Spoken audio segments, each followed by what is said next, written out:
time to talk about what to shoot if the coronavirus hits your town.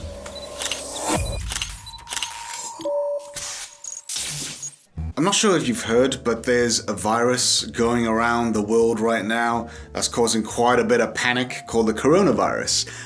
People are going a little bit crazy with this, you could say.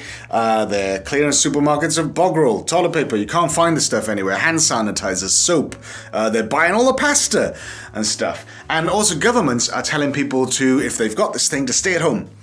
For a few weeks, don't go to work, don't go to the doctors, don't go to the hospital and stuff, self-isolate. They're also putting entire cities in quarantine, so people aren't allowed to go in and out, etc., etc. So I was thinking, what would I do if that happened to me, to the city I live in, and, providing hopefully that I don't actually have the thing and that I'm not actually ill and stuff, but say they did kind of quarantine the city, what could I do photography-wise, because obviously I'm going to be stuck at home with a family, got the kids around and stuff like that, so it's going to be kind of hard to keep them busy and so on. But I thought, if you don't have kids even, what can you do? What kind of themes could you choose to do shoot-wise in your own home?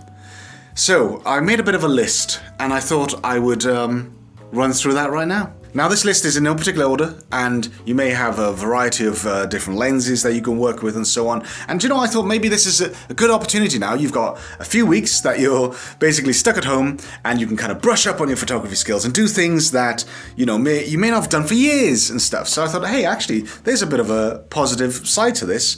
So a cool thing that you can do at home is still life photography. So you could get some vases that you got knocking about, some flowers and what have you, and nicely arrange them on a table, maybe some fruit next to it, and you can create some awesome, nicely lit, still life images. Second on the list is food photography. Again, be creative.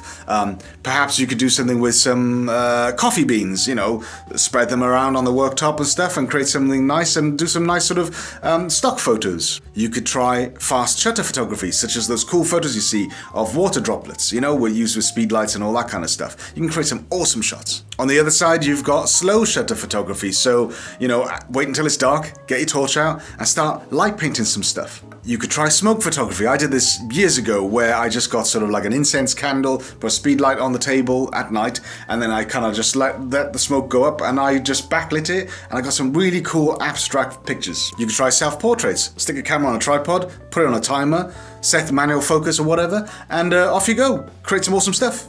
Talking of portraits, try family portraits if you've not done that for a while. Time to catch up, get some nice shots of the kids, the wife, the husband, and so on and so forth. Now, if you have a garden and you are allowed out into this garden, then why not explore what you have in your garden? So wildlife photography, you're going to be sitting around for hours anyway, do you know what I mean? So just keep an eye out what's going on in your garden, take some pictures of some birds or whatever. And whilst you're out there, why not try some macro photography? Get some cool shots of some insects or something. If you've got the right lenses. And I tell you what, if you don't have the right lenses, your phone is actually really good at taking macro pictures, so try that.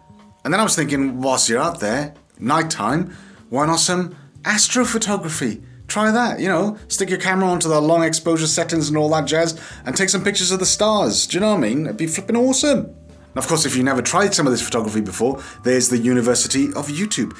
All the tutorials you need are there for free. You can just try, sit down and learn these things. So there we go, that's the end of my little list. I don't even know how many things I suggested then. In fact, I'm sure lots of you can think of other things that we can photograph. Oh yeah, clothes.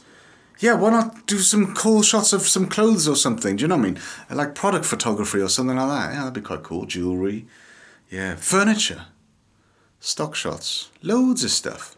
And who knows, maybe at the end of this, you might get some work out of this when this whole thing settles down, because people might be thinking, hey, that guy takes really good pictures of bananas and I need some really good pictures of bananas for my banana business, so I'm going to book him. So, like I said, I hope this doesn't happen to you, to me, that we actually do end up getting quarantined. But, look on the bright side. It is an opportunity for you to practice your photography skills, provided you don't actually have the flu and you're wiped out lying in bed for weeks on end and all that kind of stuff that isn't very nice to think about. So, anyway, I hope you enjoyed this video. And if you did, please like, comment, share, and subscribe.